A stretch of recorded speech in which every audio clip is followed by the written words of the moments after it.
Hello hi. మనం ప్రస్తుతానికి సూర్యాపేట జిల్లా నూతనకల్ మండలంలో కాంగ్రెస్ పార్టీ మండల పార్టీ అధ్యక్షులు సుధాకర్ రెడ్డి గారితో ఉన్నాం. నాగం సుధాకర్ రెడ్డి గారితో ఉన్నాం. ఈ మండలాన్ని ఏ విధంగా డెవలప్మెంట్ చేస్తున్నారో, మొన్న గెలిచిన ఎమ్మెల్యే ఎన్నికలలో మందల సామేల్ గారు గెలవడానికి కీలక పాత్ర పోషించిన సుధాకర్ రెడ్డి గారితో కొన్ని విషయాలు తెలుసుకునే ప్రయత్నం చేద్దాం. నమస్కారం సార్. నమస్కారం సార్, మీరు కాంగ్రెస్ పార్టీలో ఎప్పటి నుంచి పనిచేస్తున్నారు? మండల పార్టీ అధ్యక్షులుగా ఎప్పుడు బాధ్యతలు చేపట్టారు సార్? నేను నా ఊహ తెలిసిన కాంచి అంటే కాంగ్రెస్ పార్టీ మీద అభిమానంతో ఎన్ఎస్ఏ అధ్యక్షునిగా మండల ఎన్ఎస్ఏ అధ్యక్షునిగా పనిచేసిన 2004 సంవత్సరంలో మండల యూత్ కాంగ్రెస్ అధ్యక్షునిగా పనిచేసిన 2020లో కాన్స్టెన్సీ యూత్ కాంగ్రెస్ అధ్యక్షునిగా ఎలక్టెడ్ అయి పనిచేసినాను. తర్వాత 12 సంవత్సరాల నుంచి కూడా మండల కాంగ్రెస్ అధ్యక్షునిగా పనిచేస్తున్నాను. నేను ఇప్పటివరకు కూడా 17 సంవత్సరాలు పార్టీ పదవులనే ఉన్నాను. ఓకే సార్, మొన్న మందల సామేల్ గారు గెలుపు కారణం ఇక్కడ మీరే అంటున్నాం. మెజారిటీ ఓట్లు రావడానికి గల కారణం మీ కృషి చాలా ఉందంటున్నారు సార్. ఇది ఎంతవరకు వాస్తవం అంటారు? అయితే మందల సామేల్ గారి గెలుపుకు కారణం నేను కాదు, ఇక్కడ ఉన్నటువంటి కాంగ్రెస్ పార్టీ కార్యకర్తలు, నాయకులు, ప్రజలు 10 సంవత్సరాలుగా బీఆర్ఎస్ పాలనలో విసిగి చెంది కాంగ్రెస్ పార్టీ కార్యకర్తలపైన, నాయకులపైన అనేకమైనటువంటి అక్రమ కేసులు బనాయించి అనేకమైనటువంటి ఇబ్బందులకు గురి చేశారు. దాని ద్వారా ప్రజలంతా కూడా కాంగ్రెస్ పార్టీ కార్యకర్తలతో కసితో పనిచేసి ఈ నూతనకల్ మండలంలో 7,800 మేయర్టీ మందల సామేల్ గారికి ఇవ్వడం జరిగింది.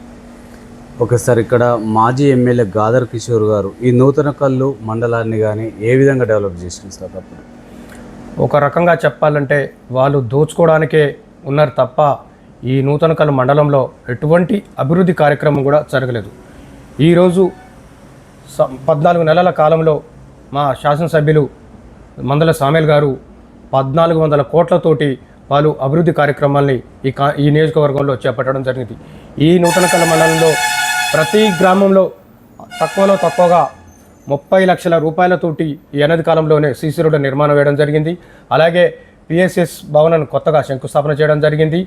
అలాగే సంఘం నుంచి నూతనకల్ వరకు కూడా బీటీ రోడ్డుని శాంక్షన్ చేయించడం జరిగింది. ఆ పనులు కూడా మొదలు పెడుతున్నారు.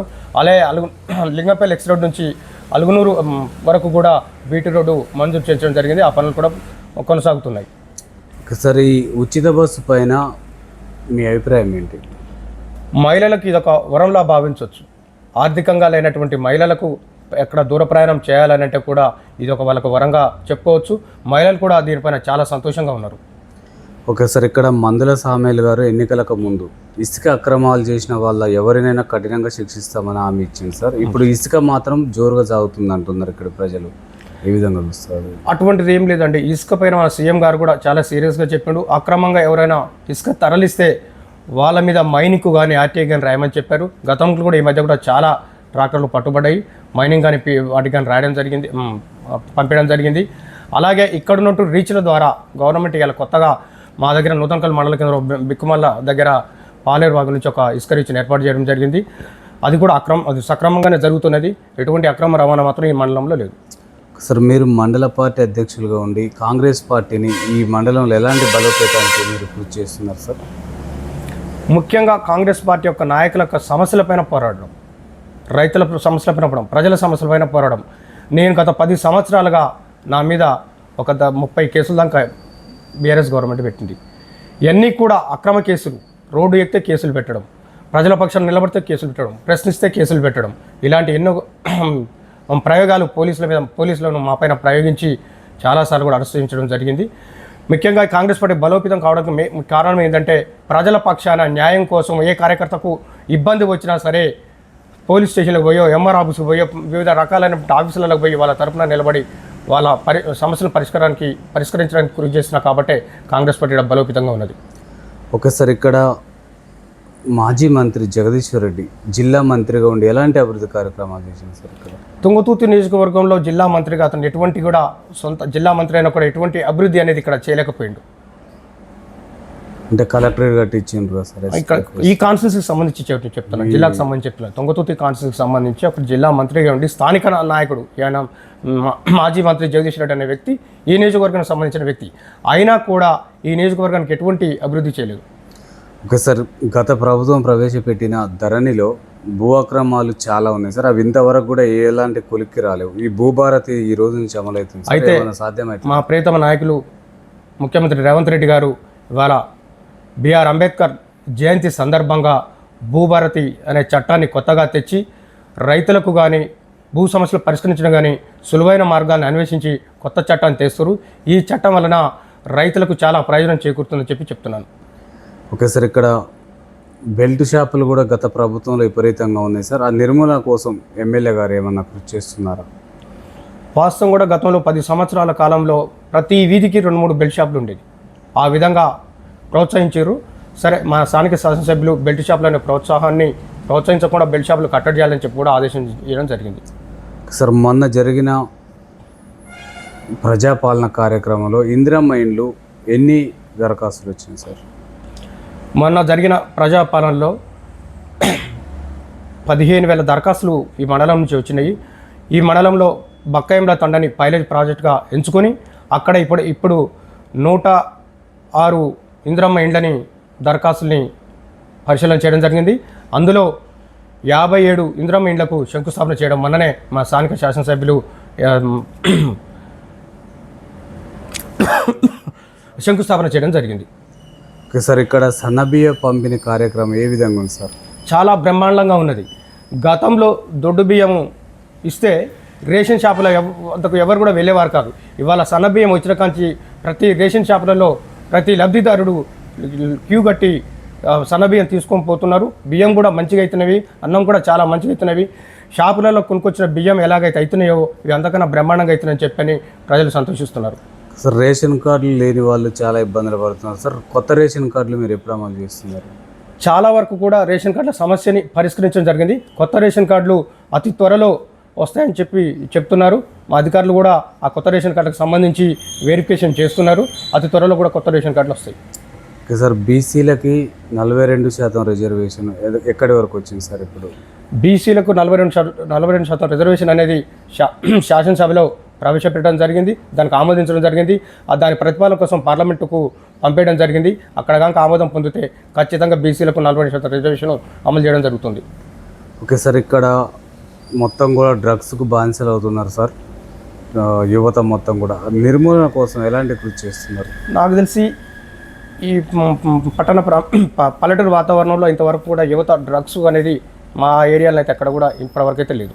అటువంటి దాఖలాలు కూడా లేవు. అంటే గంజాయి కూడా ఇక్కడ నడుస్తుందని తెలుస్తుంది. మనకి ఈ కాన్స్టిట్యున్సీలో గంజాయి అనేది పూర్తిగా ఎక్కడ కూడా లేదు. పక్క కాన్స్టిట్యున్సీలలో మైబాద్ ఆ కాన్స్టిట్యున్సీలో అక్కడక్కడ కొంత ఉన్నది, కానీ తుంగతుర్తి నియోజకవర్గంలో ఎక్కడ కూడా గంజాయి సాగు కానీ గంజాయి కేసులు కానీ లేవు. సార్, విద్య వైద్యం పైన గత ప్రభుత్వాలు ఎలాంటి అభివృద్ధి చేసినా మీ ప్రభుత్వం వచ్చిన తర్వాత ఎలా చేపడుతున్నారు సార్?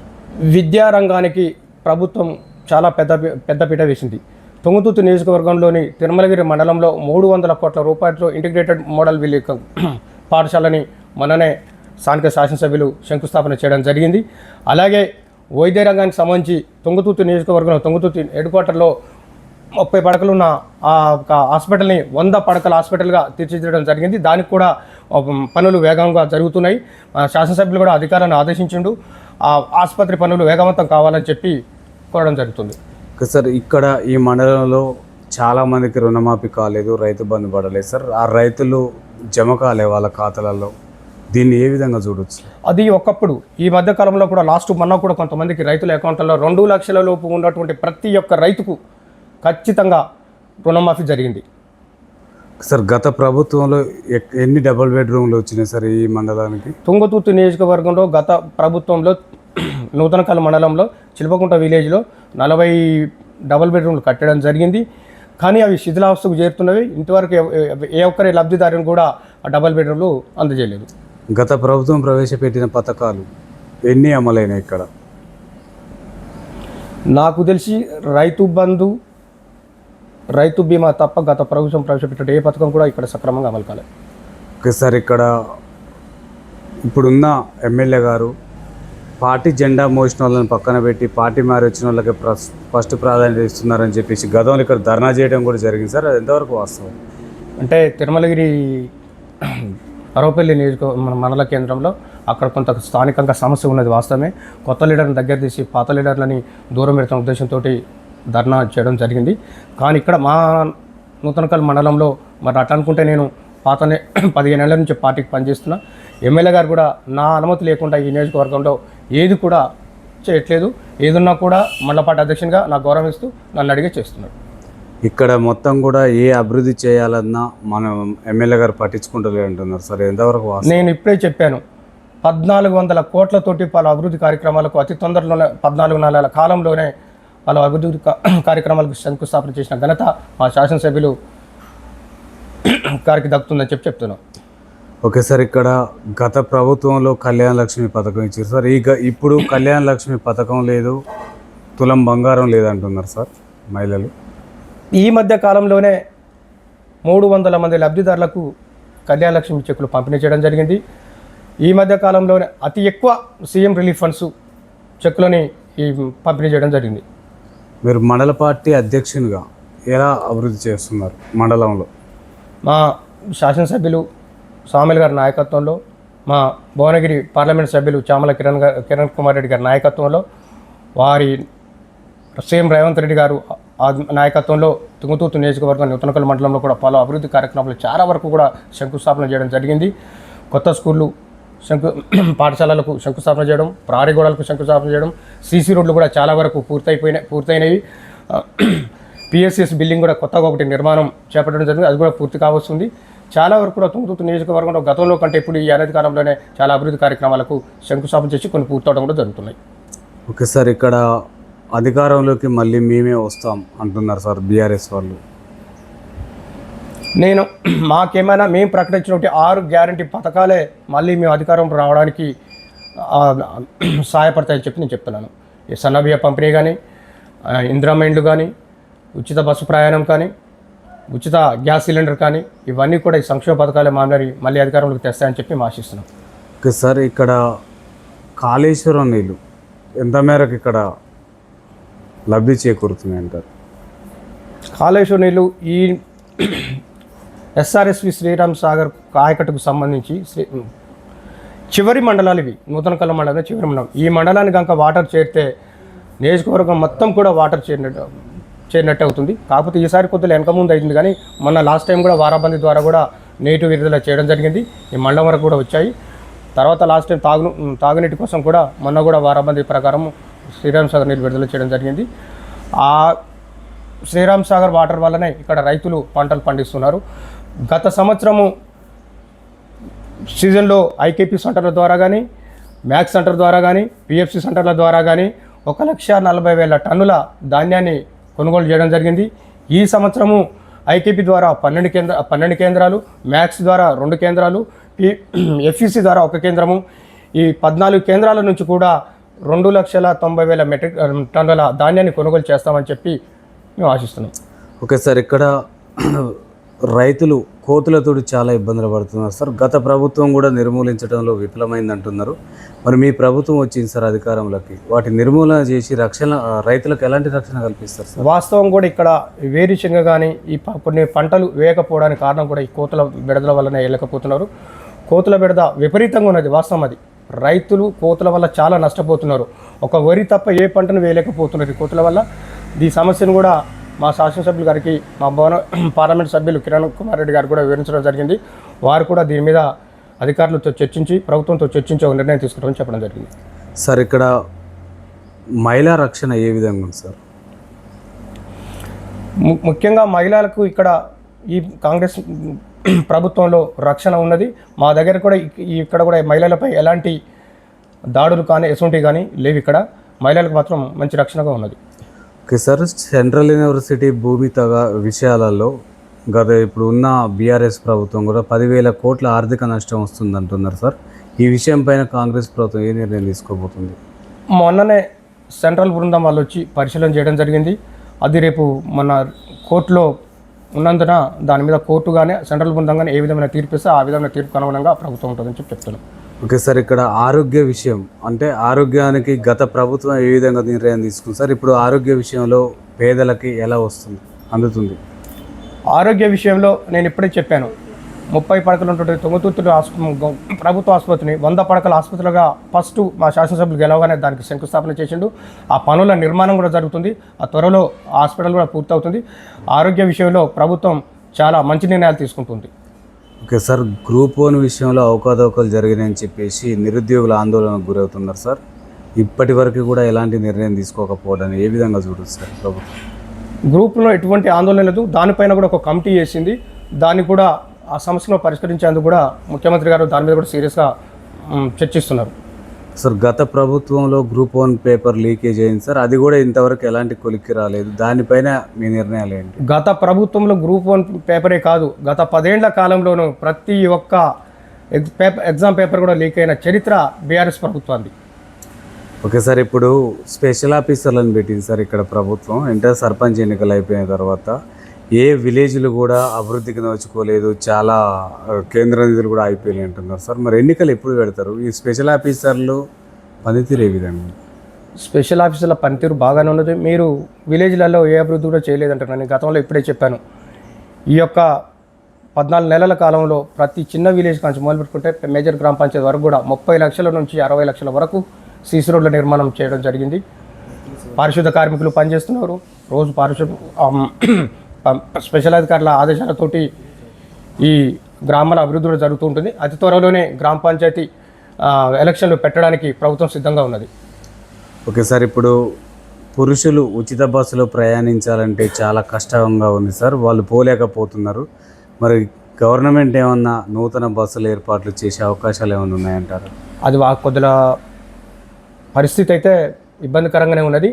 అయినా సరే ప్రభుత్వం మొన్ననే ఎలక్ట్రికల్ బస్సులు కొనుగోలు చేసి కొన్ని రూట్లలో నడిపిస్తున్నది.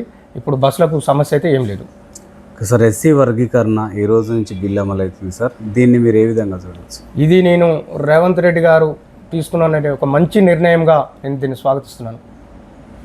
ఓకే సార్, ఇప్పుడు కేంద్రంలో అంటే జమిలీ ఎన్నికలకు కేంద్ర ప్రభుత్వం సిద్ధమవుతుంది సార్. దానివల్ల మనకేమన్నా ప్రాబ్లం అయ్యే అవకాశాలు ఉన్నాయా? ప్రాబ్లం ఏముండదు.